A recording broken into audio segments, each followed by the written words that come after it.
1st, 1996, in the early morning hours of a Saturday, President Bill Clinton signed what became known as the Defense of Marriage Act, or DOMA.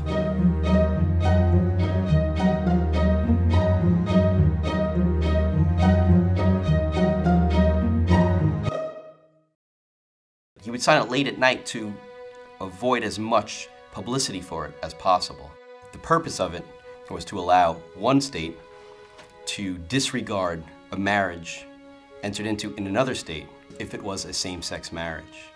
These moments in constitutional history, such as the enactment of the Defense of Marriage Act, or DOMA, they don't happen very often. And they particularly don't happen when America's sleeping at night and during the presidential election, something just gets slipped through pretty much under everyone's noses.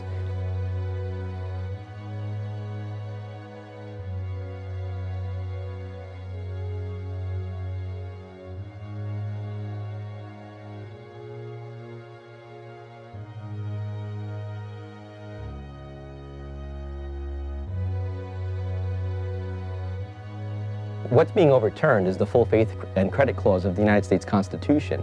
This is something that was written in 1787. It basically says that one state's going to recognize the laws and the acts and the judgments of another state. Without the full faith and credit clause, if I get a driver's license in New York State, that driver's license wouldn't be recognized in New Jersey. The Defense of Marriage Act seemingly nullifies the full faith and credit clause for the purposes of recognizing marriages. Married people have at least 1,163 rights that unmarried same-sex couples do not have. When you're legally married, a heterosexual marriage, with the simple words, I do, you get over 1,200 rights.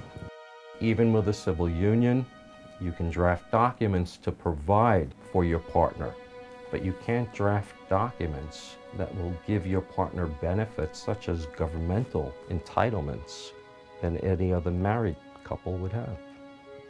I can tell you what it means not to be able to be married in New York just by telling you the most difficult day of my life. I was getting a test, which, as you know now, most difficult day of my life, it didn't turn out well. So I'm in this room and they're checking I had a lump on my breast. I think every woman, you know, fears that moment more than any other moment in your life. It affects every capillary in your body. You know, how overwhelming this horror is that, you know, you may die. I mean, this is cancer. For anybody else who's married, the wave of horror is about the cancer. For me, there was that second wave of horror. I said, oh my God, are they going to make me go through this alone? My partner can't be with me during surgery or help me with the chemo or, you know, all that stuff. I mean, it's the horror about that was significantly more horrible than the horror of cancer. It's like, I'm not a single person. Are they going to say I'm not married? I'm not my spouse can't be with me through surgery, help me with doctors? So that, to me, is the single most important thing about marriage. And no one will ever be able to tell me that if we have some other word, you know, they say, what about civil unions? What about this? To me, there's just, it's black and white. There's a case, Langdon versus St. Vincent's Hospital, and Langdon and his partner go to Vermont to form a civil union. Langdon and his partner live in New York City, and Langdon's partner ends up dying. And Langdon brings what's called a wrongful death action. Now, a wrongful death action can be brought by any relative, including a spouse of someone who dies, to try to, you know, collect for the death, basically. And the trial court recognizes that this civil union is basically the same as a marriage and allows Langdon, the surviving spouse or the surviving partner in the civil union, really, to collect. Now, it's a very short-lived victory because the appellate division overturns this historic decision. Because it's a civil union and not a marriage, New York doesn't have to recognize it, which is kind of ironic because a civil union is arguably supposed to be the same as a marriage. The full faith and credit clause, if in Vermont, the people of Vermont have decided that Langdon and his partner are married, or at least have formed a civil union, which is the same as a marriage, again, in all respects except in name, then New York rightfully, pursuant to the full faith and credit clause, should recognize that relationship. DOMA prevents all of the federal benefits, such as the gift and estate tax, from being received by same-sex couples. I met my wife, we fell in love, decided we wanted to build a life together. It would have been 22 years. You know, I went from being a loving partner and the person who basically everything we did together. And on January 27th, she was struck and killed by a car. And in that moment, I went from being the most important person in her life to having the rights of a stranger. This is the person that I loved, the person I wanted to spend the rest of my life with. And I had absolutely no right to bury her the way I wanted to get her personal effects, to anything, nothing. You have to go back to a case, a very important case that was decided in Hawaii in 1993. 3 couples apply for marriage licenses, and their applications were perfect, except for the fact that they were all members of the same sex. This was the very first time a case went to the highest court in a state, and the highest court decided that this may be a denial of equal protection to not allow members of the same sex to marry. But that result was heard around the United States and mobilized people in the opposition. The way people were mobilized was to fear that now, as a result of this decision, gay couples from around the United States are going to fly to Hawaii, enter into same-sex marriages, legally valid marriages, and then populate the rest of the United States.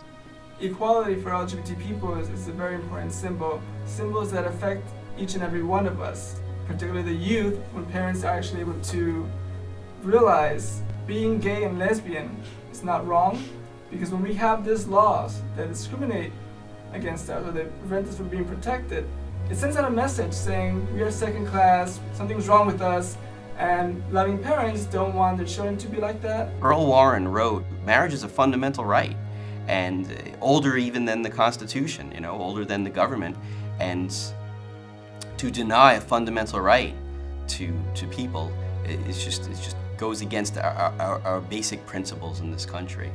The Prop 8 vote on our rights was a very special event in this country, and I don't think people realized it. Where else have we had a piece of discrimination voted on by constituents? You know, what would have happened to African Americans in this country, the Jewish community, Irish Americans, Italian Americans? You know, when every one of these minorities came to the U.S., there was horrible discrimination against them. Could you imagine if they ever had to have a vote to get equality? The problem with the Defense of Marriage Act for all Americans is when you allow a Congress, a legislature, to conceivably overturn a 200-year-old concept, such as the full faith and credit clause, the question is, what's next? The 3 biggest concerns that I have for the gay community, obviously acceptance, to be accepted. And we are not trying to change any religion. Religions have a right to marry who they want to marry. They have a right to accept who they want to accept. That is their right. We're asking for fair and equal treatment under the law. Second, to have families that live in unison with other families, so that children who have same-sex parents can in fact talk about their parents and be proud of their parents. What makes us American is not any commonality of culture or custom, because we're all the different customs and all the different cultures and religions and music and foods and tastes that make America great. The Constitution itself is what makes us all Americans. Third would have to be the marriage situation. I am disgusted by the fact that the gay community cannot have the rights that every other person in our country has. And so I know 50 years from now we'll have our rights. I hope we have our rights. We won't unless gay people get motivated. DOMA is one of those rare moments when the Constitution fails a certain group of Americans, but really when the Constitution fails some Americans, it fails all Americans, because the risk is that if this group can have their rights taken away from them, what's to stop every other group from having their rights taken away?